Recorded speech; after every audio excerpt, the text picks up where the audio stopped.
वहां परिणाम वही स्पष्ट नहीं हो रहा है। परिणाम का मतलब है आत्मा की मान्यता। आप क्या मानते हो? What do you believe? आप क्या जानते हो उसकी बात नहीं, आप क्या मानते। तो मानना यह आत्मा की क्रिया है, मानना या आत्मा के परिणामों की क्रिया है। तो परिणाम किसको लेकर चले? तो परिणाम मूलभूत द्रव्य और द्रव्य के स्वभाव को लेकर चले। जिसका उदाहरण मैंने आपको दिया कि घर में 5 प्रकार की स्त्रियां हैं, माता, बहन, पत्नी, बेटी और काम करने वाले बहन जी। स्त्री के रूप में देखा जाए तो पांचों स्त्रियां एक ही है। यहां मूलभूत वस्तु क्या है? स्त्रीपना। तो स्त्रीपने से पांचों स्त्रियां समान है। फिर आपके घर अनिल जी, आपके घर आपके माताजी 80 साल के हो वह हो या आपकी पोती 5 साल की हो, स्त्रीपना दोनों में एक समान है। स्त्रीपने में कोई बदलाव नहीं। तो परिणाम किसे लेकर चले? मूलभूत जो वस्तु है। तो मूलभूत वस्तु क्या है? जो समान है, क्योंकि मूलभूत वस्तु में कोई भेद नहीं होते, मूलभूत वस्तु के कोई प्रकार नहीं होते। स्त्री के रूप में देखा जाए तो 5 वर्ष की स्त्री को भी स्त्री ही कहा जाएगा, 80 साल की स्त्री को भी स्त्री ही कहा जाएगा, 50 वर्ष की स्त्री को भी स्त्री ही कहा जाएगा। स्त्री के रूप में, फीमेल के रूप में सब समान है। तो परिणाम में क्या लेकर चलना है? मूलभूत जो वस्तु जो सब में एक समान है, जिसमें कोई प्रकार नहीं होते हैं, वह है स्त्रीपना। और दूसरी चीज, अब प्रवृत्ति करनी है तो प्रवृत्ति का आधार क्या बनेगा? व्यवहार किस आधार पर चलेगा? जिस स्त्री की जो अवस्था होगी उन स्त्री के साथ उस प्रकार का व्यवहार होगा। यदि स्त्री की अवस्था माता की है तो उनको, उनके प्रति आपके वे उपकारी है, आपके अंतर में उनके प्रति विनय भाव हो, समर्पण भाव हो, सेवा भाव हो, वह आपके लिए प्रवृत्ति में कर्तव्य बनेगा। बहन है तो बहन के लिए वह प्रेम भाव हो, वह उनका ध्यान रखने का भाव हो। पत्नी हो तो पत्नी के लिए पत्नी के रूप में भाव हो। बेटी हो स्त्री तो उनके प्रति एक लाड़ का भाव हो, एक वात्सल्य का भाव हो। उसकी जिम्मेदारी, उसकी परवरिश करके, संस्कार देके उसे अच्छी तरह से बड़ा करना है, वह भाव आपका रहेगा प्रवृत्ति के रूप में। और जो घर में काम करने वाले कर्मचारी है तो उनके साथ किसी भी प्रकार का कोई अन्याय ना हो। काम वाली है तो चलो ना, जितना काम देना है दे दो, हमें जितने पैसे कम से कम करने, तो ये मानवता का भंग हो, इस प्रकार से उनके साथ भी व्यवहार नहीं होना चाहिए। तो प्रवृत्ति अवस्था के आधार पर होती है और परिणाम, जिसे शुद्ध परिभाषा में कहो तो परिणति। इसलिए हमने आगे बात की है, आपको सब बार बार मुझे दोहरा के रिवीजन कराना पड़ता है। शरीर की क्रिया को कहेंगे प्रवृत्ति, मन की क्रिया को कहेंगे, मन के विचारों को कहेंगे वृत्ति या विचार या भाव, और आत्मा की क्रिया को कहेंगे परिणति। समझ रहे हो? शरीर के स्तर पर क्या होगा? अशुभ का त्याग और शुभ का सेवन, प्रारंभिक धर्म का अर्थ यह होगा। मन के स्तर पर क्या होगा? अशुभ भावों का त्याग रखें और शुभ भावों का सेवन करें। और आत्मा के स्तर पर क्या हो? तो विपरीत मान्यता से अपने आप को दूर रखकर जो वास्तविक मान्यता को लेकर चलना है, उसको लेकर आत्मा के परिणामों का प्रवर्तन हो। इतनी बात समझ में आई या कठिन पड़ा? तो आत्मा के परिणामों की क्रिया, उसे कहेंगे परिणति। समझ रहे हो? आप क्या जानते हो उसकी बात परिणति में नहीं आएगी, आप क्या मानते हो। तो मानने की क्रिया या आत्मा के परिणामों की क्रिया है। जागृति की क्रिया या आत्मा के परिणामों की क्रिया है। विवेक की क्रिया या आत्मा के परिणामों की क्रिया है? समता की क्रिया या आत्मा के परिणामों की क्रिया है? समझ रहे हो? आप अभी जो सत्संग के द्वारा वस्तु को समझ रहे हो, बराबर? तो ये जो समझने की क्रिया या ज्ञान उपलब्धि की क्रिया, ज्ञान हासिल करने की प्रक्रिया, या किसकी प्रक्रिया है? या आत्मा की प्रक्रिया है, एक अपेक्षा से। इससे क्या हो रहा है? आप ज्ञान के घर में आने लगते हो, टेम्पल ऑफ अंडरस्टैंडिंग। आप समझदारी के घर में आते हो। समझदार किसे कहा जाएगा?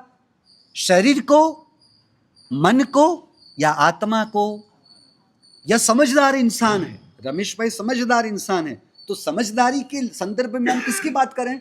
उसके शरीर, उनके शरीर के संदर्भ में बात है कि समझदारी की बात है? इनके इंद्रियों के संबंध, इनकी 5 इंद्रियों को लेकर यह समझदारी की विचारणा हो रही है, इनके मन को लेकर यह समझदारी की विचारणा होना ही है, या आत्मा को लेकर समझदारी की विचारणा हो रही है?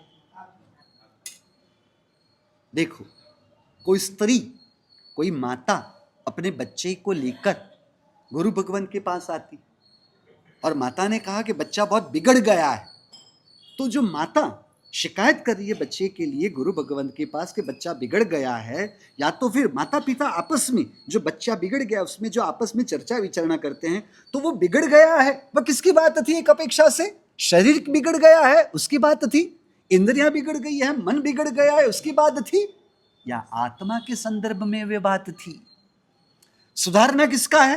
किसको सुधारना है? शरीर को सुधारना है, मन को सुधारना है, या आत्मा को सुधारना है? आत्मा को सुधारना है।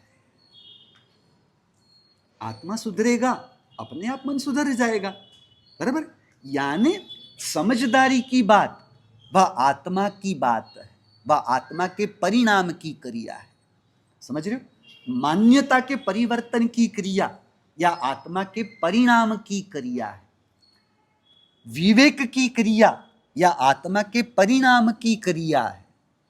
जागृति की क्रिया या आत्मा के परिणामों की क्रिया है। समता वह आत्मा के परिणामों की क्रिया है। हमें समता रखनी है तो समता की बात किसकी है? शरीर की नहीं, इंद्रियों की नहीं, वचन की नहीं, मन की भी नहीं, परंतु आत्मा की बात है। वितरागता किसे होना है? वितरागता किसे होगी? शरीर को वितरागता है? नहीं। वचन को वितरागता है? नहीं। इंद्रियों में वितरागता है? नहीं। मन में वितरागता है? नहीं। वितरागता कहाँ है? आत्मा में वितरागता है। केवल ज्ञान शरीर में नहीं, केवल ज्ञान इंद्रियों में नहीं, केवल ज्ञान मन में नहीं, केवल ज्ञान आत्मा को बताया गया है। इसलिए सिद्ध परमात्मा में भी वितरागता है। शरीर नहीं, मन नहीं, इंद्रिया नहीं, वचन नहीं, परंतु उन्हें वितरागता है, उनमें केवल ज्ञान है, उनमें केवल दर्शन है, क्योंकि वह आत्मा में होने वाली वस्तु थी। इतनी बात समझ में आ रही है? अब बात चल रही है कि आत्मा के परिणामों की क्रिया, उसका आधार लेकर मन वचन काया का प्रवर्तन होना चाहिए। क्या कह रहा हूं? आत्मा के परिणामों का आधार ले मन वचन काया की क्रिया का प्रवर्तन होना चाहिए। तो उसके संदर्भ में हमने भिखारी के बारे में सोचा था कि भिखारी की आत्मा परमात्मा और हमारे आत्मा समान है। तो उस परिणाम से जब भिखारी को परमात्मा और अपनी आत्मा के समान देखते हैं, तब आत्म समान दृष्टि से अहंकार रहितता बनेगी, क्योंकि कोई बड़ा छोटा न रहा, इसलिए अहंकार न रहा। आत्म समान दृष्टि से शुद्ध प्रेम और आदर के परिणाम आत्मा के स्तर पर हुए। समझ रहे हो?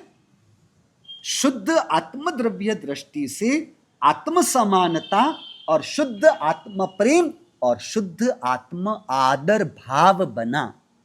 अब जिसके प्रति प्रेम और आदर भाव हो, अब उसे आप 5 रुपए का सिक्का क्या फेंक के दोगे? बात समझ रहे हो? आप उसे फेंक कर नहीं दे पाओगे। आपकी क्रिया भी बहुत ही अच्छे तरीके से होगी। शुद्ध आत्म प्रेम और आत्म आदर होता है, शुद्ध प्रेम और आत्म आदर होता है, तो माता के प्रति आदर होने की वजह से माता के पत्नी के प्रति प्रेम, शास्त्र में प्रेम और आदर का विभागीकरण किया कि प्रेम और आदर में क्या फर्क है। तो पत्नी के प्रति जो लगाव है उसे कहते हैं प्रेम, और माता के प्रति जो लगाव है उसे कहते हैं आदर। बराबर है। तो जहां प्रेम और आदर होगा तो क्या होगा, तो इसे खोल के समझते हैं। You can give without loving, you can give without loving, यानी बिना प्रेम के देने की क्रिया हो सकती है। You can give without loving but you can not love without giving. जब अंतर से प्रेम बना, अंतर से आदर बना, आत्म समान दृष्टि से, तो आप दूसरों को मदद किए बिना रह ही नहीं पाओगे। जब आत्म दृष्टि, आत्म समान दृष्टि होगी तो विनय जी वो पैसों की जड़ की महिमा नहीं होगी, आत्मा की महिमा नहीं है, तब ही पैसों की महिमा है। और पैसों की महिमा है इसलिए आत्मा की उपेक्षा होगी, आत्मा की उपेक्षा है इसलिए उस आत्मा को तकलीफ में आप देख सकते हो, आपको कोई दिक्कत नहीं होती। उसे तकलीफ हो तो हो, हमने थोड़ी ना पूरे गांव का ठेका ले रखा है, यह सोच आपकी तो नहीं होती है ना। हम मनोज जी, कमलेश, ये तो सब ऐसे लगे ही रहेंगे, छोड़ो ना भैया, ये सब करने जाएंगे तो फिर हमें संसार में रहना मुश्किल हो जाएगा। ये सोच कब बनी, क्यों बनी? सब मांगने वाले बहुत सारे हैं इसलिए नहीं, आपको अपनी आत्मा की महिमा नहीं और दूसरों को अपनी आत्म समान दृष्टि से देखते हुए, भेदभाव रहित भाव से, आत्म समान दृष्टि से, परमात्मा समान दृष्टि से देखने का दृष्टिकोण नहीं है। इसलिए सर्व जीवों के प्रति शुद्ध प्रेम और आदर का परिणाम नहीं है, और इसी कारण जड़ की महिमा है। इसे उल्टा करना हो तो उल्टा भी कर सकते हैं, जड़ की महिमा है इसलिए आत्मा की महिमा नहीं हो पा रही है, आत्माओं के प्रति शुद्ध प्रेम और आदर नहीं हो पा रहा है। इसलिए परमात्मा समान, आपकी आत्मा समान आत्मा को मदद करने के लिए जड़ पैसों का दान करना हो तो क्या होता है, समझ रहे हो? किसी को मदद करने का उत्साह नहीं होता। सामने वाला इंसान प्रामाणिक है, सामने वाला इंसान प्रामाणिक है, ये जानते हुए भी पैसों का दान करने का मन क्यों नहीं होता है? क्योंकि जड़ पैसों की महिमा है और उस वजह से आत्मा की महिमा नहीं। आप मुझे कहो तो सही, जड़ से किसी आत्मा को संतोष दे सके, आनंद दे सके, क्या यह सौदा आपको महंगा लग रहा है या सस्ता लग रहा है? विनय जी, बोलने में, मानने में, जानने में बराबर है, मानने में। बोले नरपत जी, जड़ पैसों की मदद करने से किसी आत्मा को शांति हो जाए, किसी आत्मा को सुकून का अनुभव हो जाए, तो यह सौदा तो बहुत सस्ता है ना भैया। नहीं एक मिनट, हाँ नहीं एक मिनट, किसी ने आपके पैसे दबा दिए, वो पैसे दबाने से वो तो जड़ को दबाए बैठा है।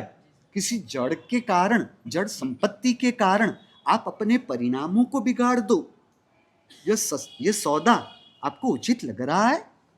इसमें आपको आपकी समझदारी लग रही है? बोलने में क्या नहीं लग रहा है, नहीं लग रहा है, बातें कर रहे हो यार। हाँ, जड़ संपत्ति के कारण हम अपने आत्मा के समता परिणामों को बिगाड़े, जड़ संपत्ति के कारण किसी आत्मा के प्रति शुद्ध प्रेम, आदर और परिणामों को बिगाड़ना, क्या इसमें आपको समझदारी लग रही है? अनिल जी, सोने का हार, कोई गाड़ी से आपको हार खींचकर चला गया, क्या हुआ? 5 तोले का हार था, बराबर। 5 तोले का हार यानी 5 लाख रुपए का हार था, बराबर। अब 5 लाख रुपए का हार कोई खींच के लेकर चला गया, क्या हुआ इसमें?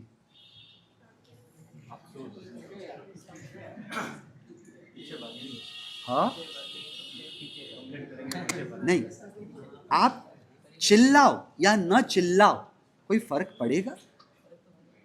क्या फर्क पड़ेगा? चिल्लाएगा तो कोई देख के पकड़े लेगा। पर उसके हाथ में तो छुरा है, किसकी मजाल है उसे रोके? कोई रहेगा, पुलिस रहेगा, हाँ, प्रयास करेंगे तो वह चिल्लाने के रूप में क्रिया केवल बाहर से होंगी ना, भीतर से आपका वो जुड़ाव नहीं हो पाएगा ना, क्योंकि आप समझ रहे हो कि चुराने वाला तो एक आत्मा है, आत्मा थोड़ी ना बुरी है। और जड़ संपत्ति की बात है ना, तो जड़ संपत्ति के लिए अपने आत्मा के परिणामों को बिगाड़ना, जड़ संपत्ति के लिए दूसरे आत्माओं को के लिए अपने परिणामों को बिगाड़ना, यह तो आत्मा को समझे हुए इंसान को तो समझाने की थोड़ी ना जरूरत है। आप समझ रहे हो? इनको भी पता है कि सांस ने कोई कड़वे शब्द कह दिए हो तो कड़वे शब्द वो तो जड़ है, जड़ कड़वे शब्दों की वजह से बहु अपने आत्मा के परिणामों को बिगाड़े जड़ शब्दों के कारण, और उन जड़ शब्दों के कारण बहु जो अपनी सांस, जो आत्मा रूपी सांस है, उस सांस रूपी आत्मा के लिए अपने परिणामों को बिगाड़ने की प्रक्रिया। परमात्मा के शासन को आत्मा को समझे भी बहु वो तो ऐसा नहीं कर सकेगी ना, थोड़ी ना कर सकेगी। हाँ, आत्मा को समझे ही नहीं। आत्मा को समझना कहाँ है? आत्मा को समझे नहीं बातें कर रहे हो, आत्मा को समझना भी है। आप मुझे कहो तो सही, जड़, मैं तो कई बार है हंसते हंसते कई लोगों को कहता हूं, यहां पर क्या होता है, जो भी पाठ पर आते हैं ना महात्मा, वो सब क्या कहते हैं पता? राग छोड़ो, राग द्वेष छोड़ो, राग द्वेष छोड़ो, राग मत करो, राग द्वेष छोड़ो, राग मत करो। मैं कभी भी मना नहीं करता, क्योंकि जिस चीज के लिए मना किया जाता है ना वो ज्यादा करने की इच्छा होती, इसलिए मैं कभी भी मना नहीं करता। मैं तो कहता हूं जितना राग हो सके करो, क्योंकि यहां राग कर सकोगे ना, मोक्ष में करने मिलेगा? हाँ, मोक्ष में करने मिलने वाले नहीं। आप समझ, यहां राग हो सकेगा, नरक में राग करना चाहो तो हो सकेगा? हाँ, हो ही नहीं सकना है, वहां तो हो ही नहीं सकना है जितना करना हो, क्योंकि वहां तो परिस्थिति इतनी विषम है कि राग का कोई निमित्त ही आपको वहां मिलना नहीं है। तो फिर आज नो लावो लीजिए रे काल कोणे दी थी, यहां जितना राग हो सकता है, जितना हो सकता है कर लो। मैं तो आपको कह रहा हूं कर लो, पर मेरी एक शर्त रखो। हाँ, रखो, राग की छूट इतनी तो दे रहा हूं, केवल इतना रखना है कि जड़ या जड़ के गुण धर्मों के प्रति राग नहीं करना। क्यों, क्या हुआ? जड़ या जड़ के गुण धर्मों के प्रति राग नहीं करना है, और दूसरे नंबर में जड़ के कारण किसी जीव को राग नहीं करना है। बाकी जितना जो हो सके, जितना हो सके उतना राग करो। हाँ, क्या हुआ? अरे पर जो जड़ आपको राग न करे उस जड़ को आप क्यों पसंद करो? ये तो सही बात है ना। अनिल जी, आपकी पत्नी आपकी उनको आपकी परवाह न हो तो फिर आपको उनकी परवाह रहेगी? छोड़ो ना, गप्पे मत लगाओ ना यार। आपको सही मायने में कह दूं, शादीशुदा जीवन क्या है? शादीशुदा जीवन क्या है? शादीशुदा जीवन एक पार्टनरशिप है, पार्टनरशिप पर एक सौदा तय किया जाता है। अब पार्टनरशिप में कैसा होता है, दोनों को अपना अपना योगदान देना पड़ता है, तब पार्टनरशिप पर कोई भी व्यापार हो सकता है ना, कोई भी सौदा हो सकता है। तो यहां कैसा है, आप हमारे अहंकार का ध्यान रखो, हम आपके अहंकार का ध्यान रखें, आप हमारे राग का ध्यान रखो, हम आपके लाइक्स डिसलाइक्स का ध्यान रखेंगे, आप हमारे मन की इच्छा अनिच्छा का ध्यान रखो, हम आपके इच्छा अनिच्छा का ध्यान रखेंगे, आप हमारे जड़ शरीर और हमारी जो जड़ की आवश्यकता का ध्यान रखो, हम आपके जड़ शरीर और जड़ आवश्यकता का ध्यान रखेंगे। इसके अलावा और कुछ है? सेल्फ इंपॉर्टेंस का ही मतलब ही तो अहंकार, मैंने कहा ना। दोनों एक दूसरे के अहंकार का संभालते हैं, अहंकार का ध्यान रखते हैं, अहंकार को संभालते हैं, एक दूसरे का राग का ध्यान रखते हैं, एक दूसरे के मन की इच्छा अनिच्छा का ध्यान रखते हैं, और एक दूसरे की जो जड़ की आवश्यकता है, शरीर की आवश्यकता है, उसका ध्यान रखते हैं। उसके अलावा अंतरात्मा से संबंध हो, क्या ऐसा शादीशुदा संबंध है? तो आप मुझे बताओ।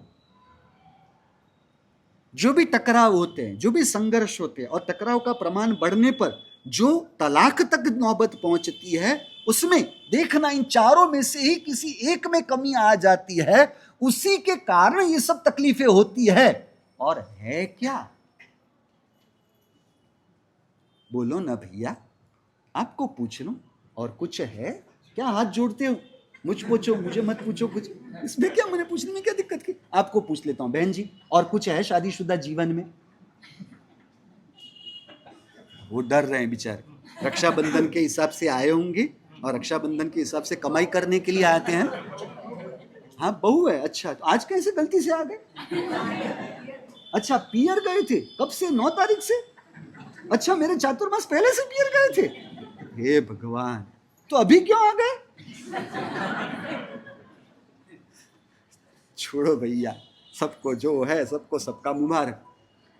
अपने आप को पूछो तो सही, क्या पति और पत्नी की आत्माओं के बीच में कोई संबंध बना है? पत्नी और पत्नी की आत्मा, पति और पत्नी के बीच कोई संबंध बना है? कहां कोई संबंध है, बताओ मुझे। दूसरी बात, पति वो पत्नी के साथ संबंध में क्यों नहीं जुड़ा? उसका संबंध तो किसके साथ है? उसका संबंध तो खुद में रहने वाले अहंकार के साथ है, उसका संबंध खुद में रहने वाले राग के साथ है, उसका संबंध खुद में रहने वाली इच्छाओं के साथ है, उसका संबंध अंतर से तो ये जो शरीर है वह शरीर के साथ संबंध है। पति ने अपनी आत्मा और आत्मा के गुणों के साथ ही संबंध नहीं बनाया, तब ही तो अहंकार, राग, इच्छा और जड़ के साथ का संबंध बना है। जिस पति का संबंध अपनी आत्मा और आत्मा के गुणों के साथ नहीं है, क्या उस पति के आत्मा का संबंध पत्नी के आत्मा या आत्मा के गुणों के साथ हो सकता है? बोलो ना कमलेश जी। जो आत्मा खुद के साथ संबंध में नहीं जुड़ी, वह आत्मा दूसरे आत्मा के साथ आत्मा के स्तर पर संबंध में कैसे जुड़ सकती है? बताओ ना। बात समझ में आ रही है? यहां हंसने की बात नहीं। जिसने अपनी आत्मा और आत्मा के गुणों के साथ संबंध जोड़ा है, जिसने अपनी आत्मा और आत्मा के गुणों के साथ संबंध जोड़ा हो, उसका संबंध अहंकार के साथ कैसे हो सकता है? क्योंकि अहंकार की आधारशिला है व्यक्तित्व की पकड़। I am something, I am everything. तो व्यक्तित्व की पकड़ कब बनती है? जब अपने मूल आत्मा के साथ का संबंध नहीं रहता, तभी व्यक्तित्व के साथ वो संबंध बनते हुए अहंकार बनेगा ना। बात समझ रहे हो? अब जिसकी अपनी आत्मा के साथ संबंध बना होगा, वह राग के साथ अपने आत्मा का संबंध कैसे जोड़ सकता है? क्योंकि आत्मा के साथ संबंध यानी आत्मा के गुणों के साथ संबंध, तो राग तो मेरा स्वभाव है ही नहीं। मैं तो समता स्वभावी आत्मा हूं। तो समता स्वभावी आत्मा के साथ संबंध जुड़ा हो तो राग के साथ उसका संबंध जुड़ सकता है? यह दूसरा दृष्टिकोण स्पष्ट हुआ। तीसरी बात, जिसने अपनी आत्मा के साथ संबंध जोड़ा, तो हम तो अपनी आत्मा से परमात्मा समान है, हम तो अपनी आत्मा से परिपूर्ण है। हम अपनी आत्मा से परमात्मा समान है, हम अपनी आत्मा से परमात्मा स्वरूप है। तो दूसरे नंबर में हम अपनी आत्मा से तो पूर्ण है। तो जिसने अपनी पूर्ण और परमात्मा समान आत्मा के साथ संबंध जोड़ा हो, उसे बाहर कहीं पर भी किसी भी प्रकार की कोई इच्छाएं अंतरात्मा से हो सकेगी? तृप्ति में से इच्छा का जन्म हो ही नहीं सकता। और तृप्ति को जन्म देता है पूर्णता। मैं अपनी आत्मा से, आत्मा के अनंत गुणों से और परमात्मा समान होने से तो पूर्ण हूं। अब मुझे बताओ रोशन जी, परमात्मा में किस चीज की कमी होती है? एक एक एक छोटी सी भी कोई चीज की कमी? यदि परमात्मा में कोई कमी नहीं, तो परमात्मा समान हमारी आत्मा में किस चीज की कमी है कि हम इच्छा के वश होना पसंद करेंगे? और फिर हमें इच्छा की महिमा होने की वजह से वह इच्छा जो पूर्ण करे वह इंसान हमारे लिए अच्छा, वह इच्छा जो पूर्ण करे उस इंसान के साथ का संबंध अच्छा, जो इंसान मेरी इच्छाओं को पूरी ना करे वो इंसान बुरा, और उसके साथ का मेरा संबंध भी खत्म। कुछ समझ रहे हो? ज्ञानी तो तब तक कहेंगे जिसने अपनी आत्मा के साथ संबंध नहीं जोड़ा, वह परमात्मा के साथ भी आत्मा के स्तर पर संबंध कैसे जोड़ेगा? कुछ बात समझ में आ रही है? जिसने अपनी आत्मा के साथ संबंध जोड़ा होगा वही परमात्मा के साथ संबंध जोड़ता है। जो अपनी आत्मा के साथ नहीं जुड़ा, इसलिए ज्ञानियों ने कहा आत्म प्रेमी ही प्रभु प्रेमी होती है। जो आत्म प्रेमी नहीं वह प्रभु प्रेमी नहीं। आत्म प्रेमी ही जगत की सर्व आत्माओं की प्रेमी होती है। जो आत्म प्रेमी नहीं वह जगत के सर्व आत्माओं के प्रेमी के रूप में कैसे हो सकती है? बोलो भैया। यदि हमने अपनी आत्मा के साथ संबंध जोड़ा हो तो दूसरी आत्माओं को अपनी आत्मा समान उसकी महिमा हमें हो, अपनी आत्मा की महिमा हो तो हमें जड़ की महिमा ना हो, तो फिर जड़ के निमित्त से अपने आत्मा के परिणामों को वह कैसे बिगाड़े? क्योंकि जड़ से आत्मा को तो कुछ मिलता ही नहीं। समझ रहे हो? रोटी, कपड़ा, मकान वह तो शरीर को सहायक है, शरीर को मदद रूप है। रोटी, कपड़े, मकान से आत्मा को कौन सी मदद मिलती है? आत्मा को उससे क्या प्राप्त होता है? पैसे रोटी, कपड़े, मकान के लिए है। समझ रहे? तो पैसे, रोटी, कपड़े, मकान वह सब तो शरीर की आवश्यकता है, हमारे आत्मा की आवश्यकता थोड़ी ही ना है। वह हमारे आत्मा के लिए उपयोगी थोड़ी ही ना है। तो फिर हमें इन वस्तुओं की महिमा क्यों और कैसे हो? तो फिर अनिल जी, पैसों के लिए आत्मा अपने परिणामों को बिगाड़े, बाहर के मान सम्मान के कारण आत्मा अपने परिणामों पर उसकी असर ले, राग के निमित्त को लेकर आत्मा उसकी असर में चले, यह किस प्रकार की समझदारी है? गज सुकुमाल को आत्मा की महिमा थी, इसलिए जड़ शरीर की महिमा नहीं थी। जड़ शरीर की महिमा नहीं थी, इसलिए जड़ शरीर के प्रति उदासीन भाव है। अब शरीर के प्रति उदासीन भाव होने की वजह से क्या हुआ? वह शरीर जलता हुआ भी उनके परिणामों पर उसका प्रभाव नहीं पड़ा, और परिणामों पर प्रभाव नहीं पड़ा तभी तो सहज समता परिणाम में, समाधि के परिणाम में गजसुकुमाल अपनी आत्मा को रख पाई। और शरीर की महिमा न होने की वजह से, आत्मा की महिमा होने के कारण शरीर की महिमा न होने की वजह से शरीर जो जला, और शरीर जो जला तो जलाने वाले अपने सौमिल ससुर जी के प्रति भी अपने परिणामों को वो बिगाड़ ही नहीं पाए। कुछ बात समझ में आई? आत्मा की महिमा ने बाहर के सभी व्यवहारों को कितना अच्छी तरह से सुलझा दिया। हमें इस प्रकार से मार्ग समझ में आता है। तो फिर पैसों के लिए आत्मा अपने प्रसन्नता, आत्मा अपनी समता को बिगाड़े, पैसों के लिए आत्मा दूसरी आत्माओं के प्रति अपने परिणामों को बिगाड़े, इतना स्पष्ट करो। और इतना एक आज का निरीक्षण परीक्षण करो कि हमारे आत्माओं के परिणामों का प्रवर्तन, हमारे आत्माओं के परिणामों के प्रवर्तन में जड़ और जड़ द्रव्य के गुण धर्मों की असर है या नहीं, इतना स्पष्ट करें। जिस प्रकार हमने आगे बात की थी, जब चार्टर्ड अकाउंटेंट इंसान होता है वो क्या करता है, वो हर जगह पर debit and credit, loss and profit and loss, assets and liabilities, हर वस्तुओं को दो हिस्सों में बांट देता है।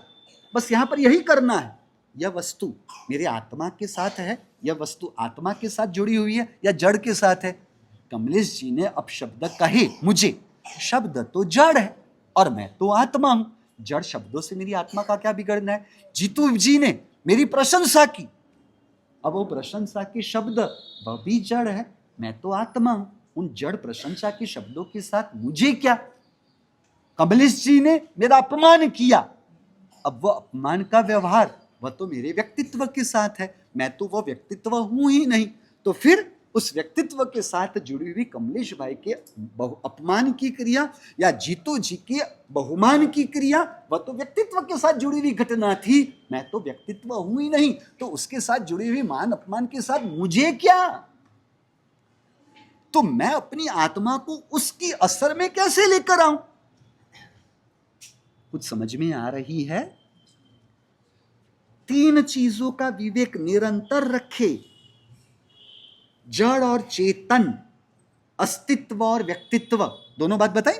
शब्द कमलेश जी के या जीतू जी के शब्द जड़ है, मान अपमान का व्यवहार व्यक्तित्व के साथ है, और तीसरा विवेक और जागृति स्वभाव और विभाव। कमलेश जी और जीतू जी के व्यवहार के निमित्त से मैं जो राग के भाव में जा रहा हूं, द्वेष के भाव में जा रहा हूं, वह राग और द्वेष मेरा स्वभाव ही नहीं। तो जो मेरा स्वभाव नहीं उसमें मैं कैसे जुड़ सकता हूं।